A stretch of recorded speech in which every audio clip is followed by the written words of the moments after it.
It's Thursday. Today we've got two guests. See you in a bit.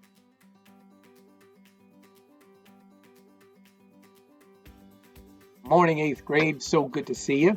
Thanks so much for the hard work you've been doing, and we've got more work for you today. I know on Thursdays I usually give you a day to catch up, but I didn't give you too much this week, and today's not too difficult an assignment. It's a thinking assignment. What? Yeah, so today I've given you a Venn diagram. The Venn diagram is a pretty simple concept. There are 3 parts to it. In one circle goes the stuff about the Korean War. In the other circle goes the things about the Vietnam War. And in the middle are the things that they have in common. Not too difficult. You've done these kinds of things before. Okay, I look forward to seeing you tomorrow. And like I said, we've got 2 guests today, so pay attention. See you tomorrow.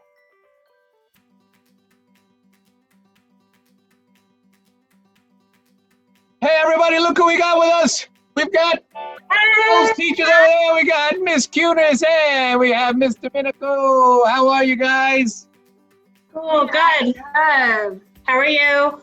I am fine. So this is the very first time we're doing 2 guests at once. We're this close to being the Brady Bunch. Yes. I can't wait. Just a few more. All right, so Jessica, I'm going to start with you. Just want to find out, just for our viewing audience, how are you? How is your family? How's everybody doing?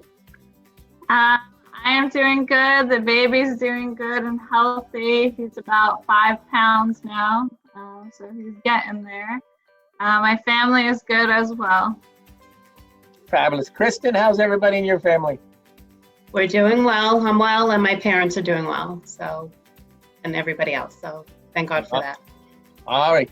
And we're sending prayers out for those that are affected or any family members that are ill or have the virus. So sending prayers and love your way. Absolutely. Okay. If you've seen these videos before, you know that kids love to ask favorites. So here are some of the favorites. They want to know, here's a strange one. What's your favorite element? Yeah, that's an interesting one. I don't make the questions. I just read them. I'll have to go with neon. All the bright lights and the cool signs that it makes. So I'll go with neon as my answer.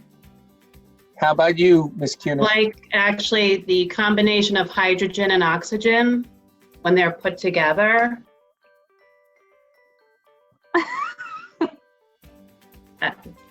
You know, if we take both of your elements together, we could make you guys could be a rap group. Neon and H2O. Ooh. Nice.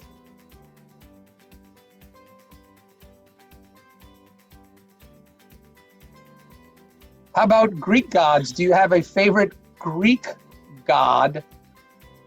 Favorite Greek god? There's so many to There are choose so from. many, and they've got great stories. They do.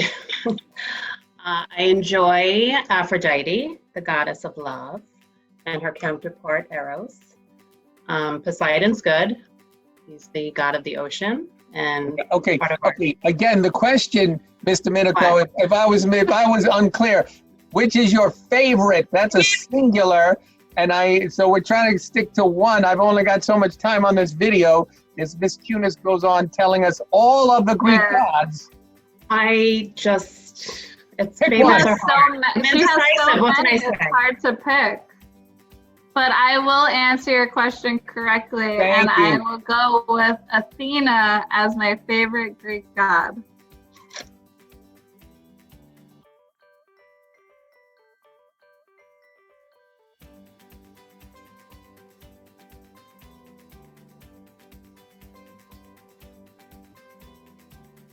Take that, Miss Cunis. That's how we roll around here. All right, next one. You get a chance to make up on this one.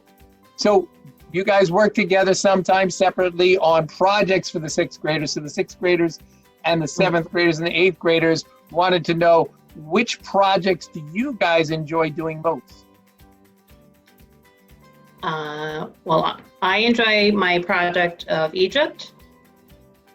So the kids really get into doing the pyramids and the mummies and replicas of the pharaohs. So that's one that I do that they enjoy. I'm gonna go with my amusement park project because it's really cool to see their roller coaster and different ride ideas come to life in miniature form. Oh, those were good answers and singular in nature. Thank you so much for taking our advice and going there. Okay, so I've got this question is kind of a part 2 question. So I got one that said, what is your favorite book? And then I got another one that said, what's your favorite Percy Jackson book? So I think we're going to turn it into a Miss Cunis, you get to answer 2 things kind of one. Okay. All right, here we go. Okay. So now, if your favorite book is a Percy Jackson book, then you're in luck. All right, so Good luck. I love The Lightning Thief. That's my favorite Percy Jackson, the one we read together in school. The kids really love it, and I enjoy reading with them. Personal, authors, I like Nicholas Sparks. I'm starting a newer book of his called Every Breath. He's the one that does The Notebook, that movie. Isn't he like a super sad kind of? No, more love stories. It's more like lovey-dovey. You're reading love stories in 6th grade? No, I said with my personal Oh, I thought you were doing it in class. I thought you were I thought you meant books like I like to read. In class. No. Okay. I'm not listening, Mr. Tamney. How about you, Mrs. Domenico? Well, the only Percy Jackson book I've ever read is The Lightning Thief, so I'm going to have to go with that's my favorite one. For personal books, I like more of the mystery type genre. That's not a book. That's a genre. Yeah, I know. All right.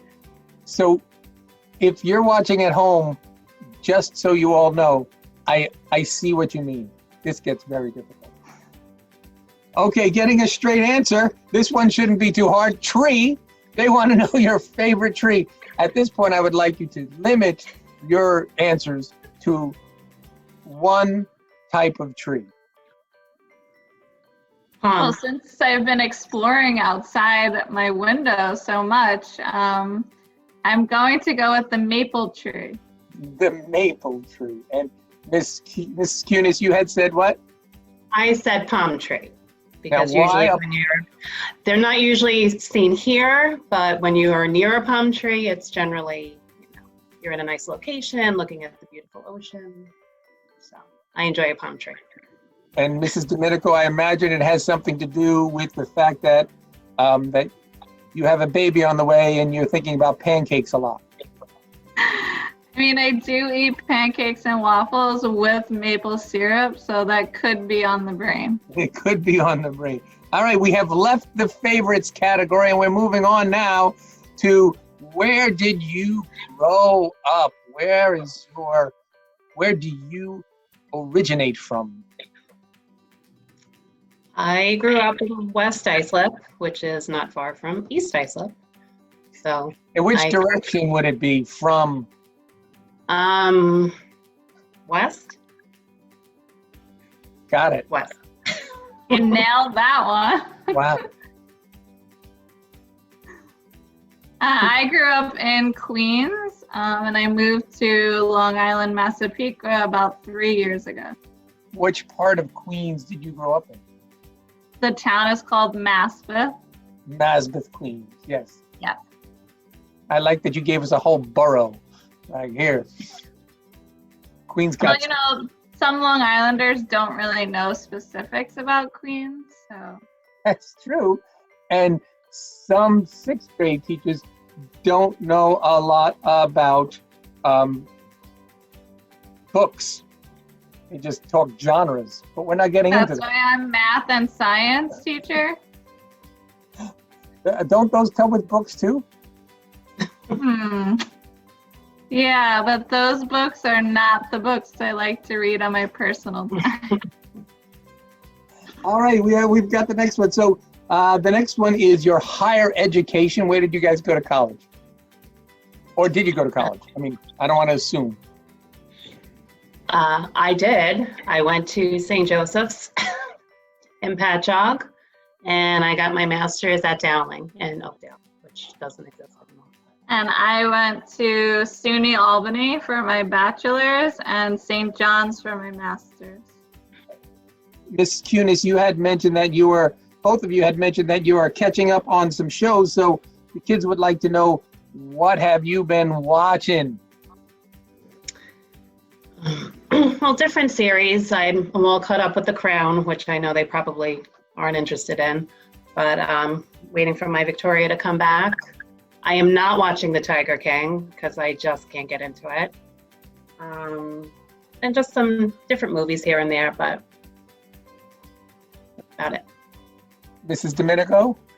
I'll have to go with Ellen's Game of Games when I need a good laugh because that show is hysterical. I've actually been watching the Michael Jordan documentary, which is pretty interesting for all you basketball fans out there. And probably it. I don't know. That's enough. That's Okay. enough. I'm glad that you've limited it. Oh, that's fine. Okay. So the next one is pets. Are you pet-oriented people? What do you got there, Mrs. Domenico? I do. I have 2 dogs. So one is Paisley. She's an Australian cattle dog. And the other is Lily, and she's a border collie. So has your Australian cattle dog ever been to Australia? That's a good question. Thank you. I will ask her and get back to you with an answer. How about been around cattle at all? No. So basically, you just have a Long Island dog that you're trying to give a fancy name to. Kunis, how about you? I do not. I am petless. So that's something I have to. Well, I have 2, so that counts. Can I for borrow both. one? Yeah. Okay. I'll send one over. Thank you. Get the fancy one. The Australian one. Yeah, that's the one I want. The one with She is more behaved than the other one, so that would be a good choice. Thank We you. got one more. Here we go. So actually, this one can't be for both of you because the question is, what names do you have picked out for your baby? But I'm going to give it to Mrs. Kunis. I'm going to give it to Mrs. Kunis first because if she had an animal, if she had a pet, what name would you give your pet? I don't know. It depends on the dog and the personality and. All right. Imagine you had a New Zealand frog wrangler as a dog. It's like an Australian cattle dog. It's just Right. They're so similar. I'd go with Bob. That's a great choice. That's what I thought. All right, Mrs. Domenico, finish us off. What do you got? So I do have a name picked out, but that is top secret information. So you will just have to wait and see until he is born. How about if you just whisper it and I don't tell anybody? Did you get that? Bob, unbelievable. That's amazing. What are the chances? All right, I know. I promise nobody will That's a know. coincidence. Nobody will know. All right, guys, thank you guys so much for joining us. Guys, everybody You're say thank you so much to Mrs. Domenico and Mrs. Kunis. Thank you. So long, guys. Thank you. Thank you.